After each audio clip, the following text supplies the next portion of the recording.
Hi Virgo, welcome back to the Astrology 33 channel. This is your June 2025 tarot reading. Thank you to those of you who have liked, viewed, shared, and subscribed to the channel. I appreciate all of that. For those of you new to the channel, source opening from us, the Celtic spread as always, and also pulled the Four Agreements and Wisdom Oracle card for you guys. We're actually going to start the reading off our own nose astrology ice we have in front of us to get an idea of where your focus should be as far as that goes.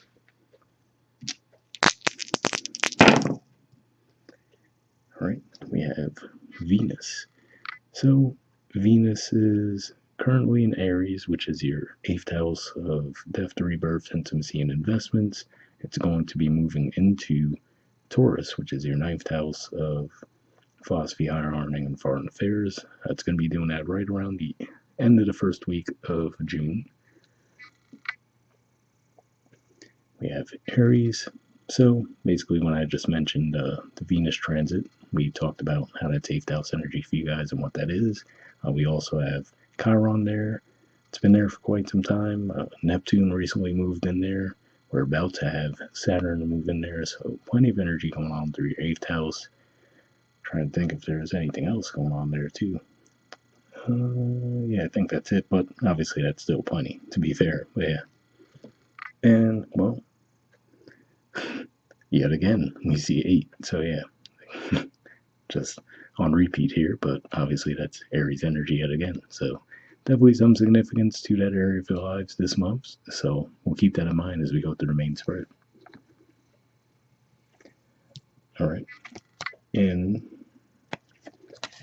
the main situation position, we have the Wheel of Fortune, which is Jupiter energy.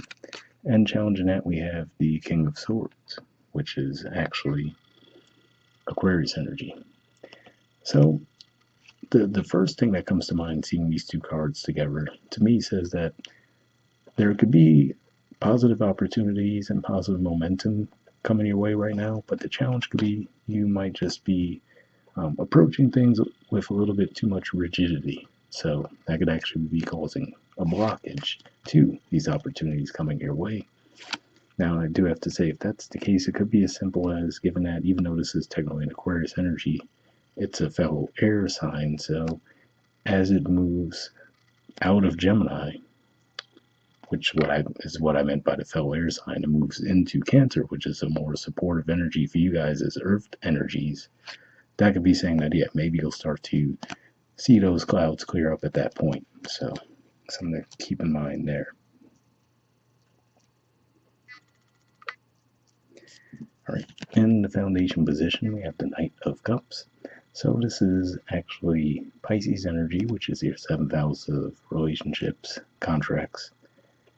And seeing this in the foundation to me says that it does seem like you're open to partnering up with others. So whether that be for actual romantic connections or just business partnerships, you name it. Looks like there was an openness on your part to actually collaborate with others. Now I do have to say, for others of you, given what is in that challenge position there too, the other way this could be playing out is that these opportunities could be coming your way, but because you have a, very rigid structure of how you view these things, you could be missing some of those opportunities. So something to keep in mind there for some of you.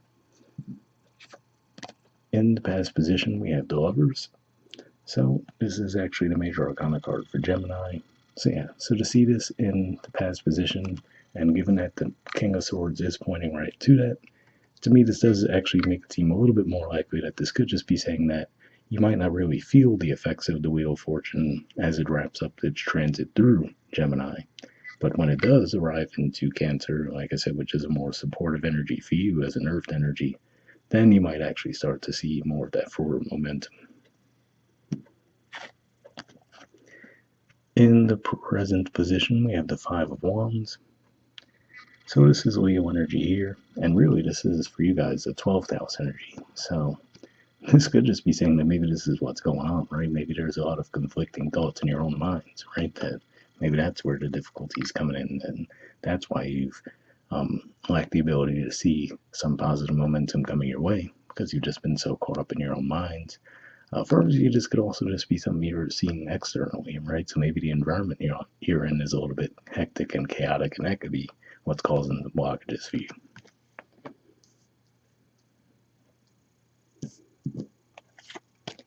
In the near future position, we have the King of Cups.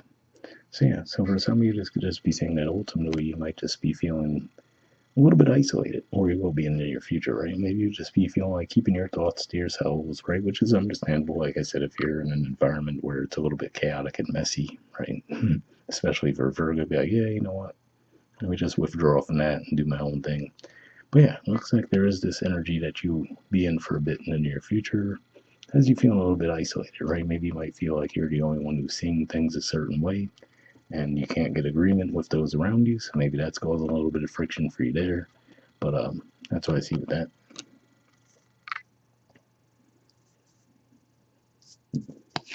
Right? In the position of your influence in the situation, we have the King of Pentacles. So on the one hand, this is going to be a much more comfortable energy for you than King of Swords, King of Cups, right? But what I'm noticing and seeing this now is now we have three kings, right? And kings are fixed energy. So that could be, again, like I said, going back to what I was talking about with that theme of rigidity. So that could be what's causing some issues there for you to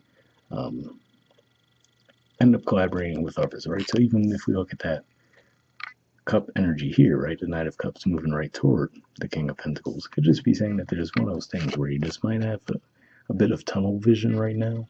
And in doing so, that could actually lead you to miss out on some potentially positive opportunities in the meantime. So something to think about there.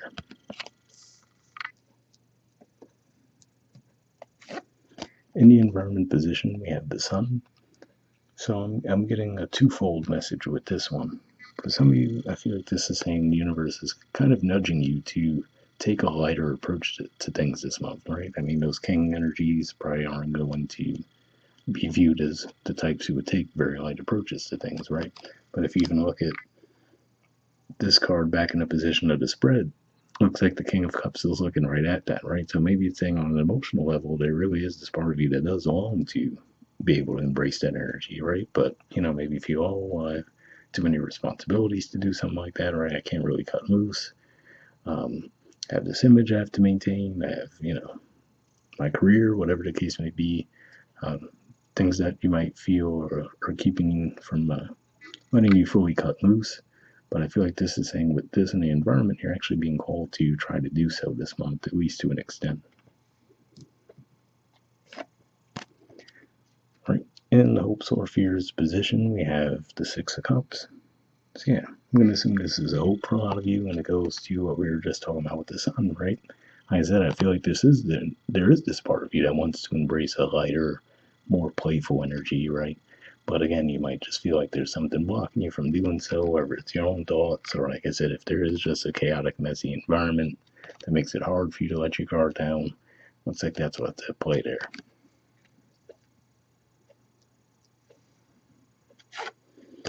In the outcome position, we have the Queen of Swords.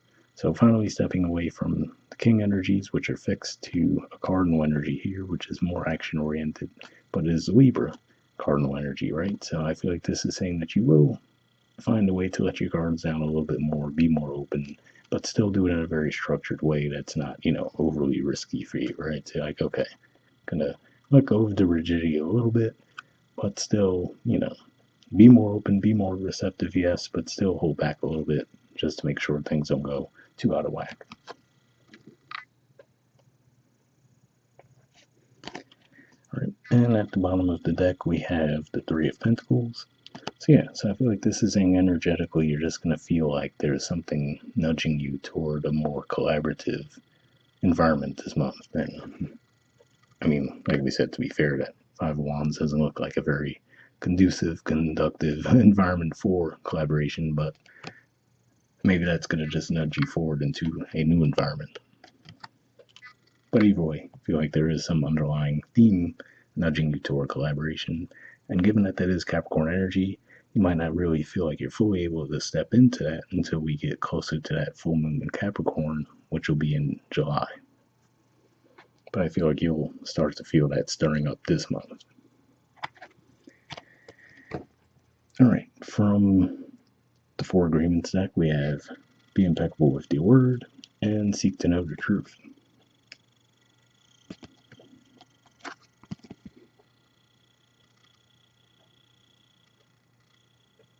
Right, it says when you hear an opinion and believe it, you make an agreement and it becomes part of your belief system. The only thing that can break this agreement is to make a new one based on truth. Only the truth has the power to set you free.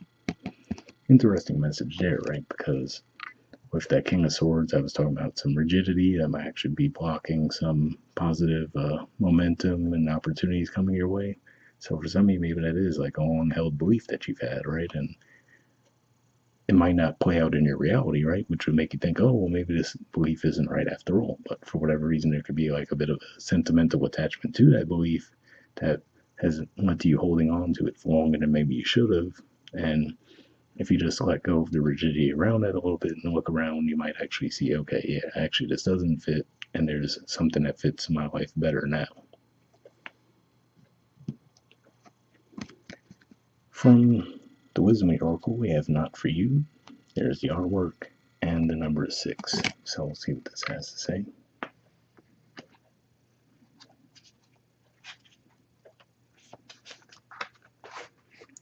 Alright, essential meanings says a clear knowing that something is being denied you. Rejection is God's protection. The Oracle's message. There are times when it appears that no matter how deeply you desire something, no matter how hard you work at something, the result you seek always seems to elude you. It is as if you don't really get to be in the game, and you feel you're just watching from the sidelines. The appearance of this card indicates that you are not going to attain what you want right now, that indeed, your dreams for that exact thing will not be fulfilled. This is a time to radically accept that not everything is available to you when you want it. Take heart, for there are benevolent forces who desire the best for you and have a much clearer idea of what's for your highest good. Rejection is God's protection. Something much better that will truly make you happy is on its way. Trust this. So yeah, definitely an interesting message there, because to me that seemed to brush on that rigidity energy we were talking about with the King of Swords, and also in a way how the Wheel of Fortune could be more or less the underlying energy that you might be missing at this time. But if you just have a little bit more trust and faith, you might see how that unfolds. All right, the relationship message says some relationships carry an innate seed of failure in them that is obvious from the beginning, but the red flags escape your observation or you refuse to acknowledge them. When a relationship is not meant to be, it's not possible to make it be. Rejection is a sign that you're being protected by the divine. If you are the one who must reject another, remember that you do so for both your sakes. For every pot there is a lid. This one may not be the best fit. Well, definitely not the most positive of messages for a love relationship, right? But for what it's worth, you might have picked up on it as we were going through the spread. This really doesn't seem like a romantic relationship type of theme in general. But for those of you who were seeking guidance there, if that message resonated, hopefully that works out for you. The prosperity message says you can strategize and project and systemize and invest all your time and energy, but sometimes your best laid plans seem to go awry in spite of it all. Keep in mind that no effort is wasted. Fail fast and learn from defeat. Then keep going. You will eventually succeed, although perhaps not at this game, not at this time. Know when to fold your cards. So yeah, definitely an interesting message there. And, we did have Jupiter, like I said, moving through your career house. It's still there technically until around the end of the first week of June. But like I said, maybe it's just it's felt a little bit blocked in some ways, and there are actually some transits that would point to why that might be the case. I'm not going to get into all that now because that would take too long. But I will say, as it does move into your 11th house, again, because that's more of a supportive energy for you guys as it moves through Cancer, you might still be able to see some benefits at that point as well. Again, it just might take some time. So, hope it resonates for you guys. We'll wrap up there, and I'll see you all next month. All right, bye.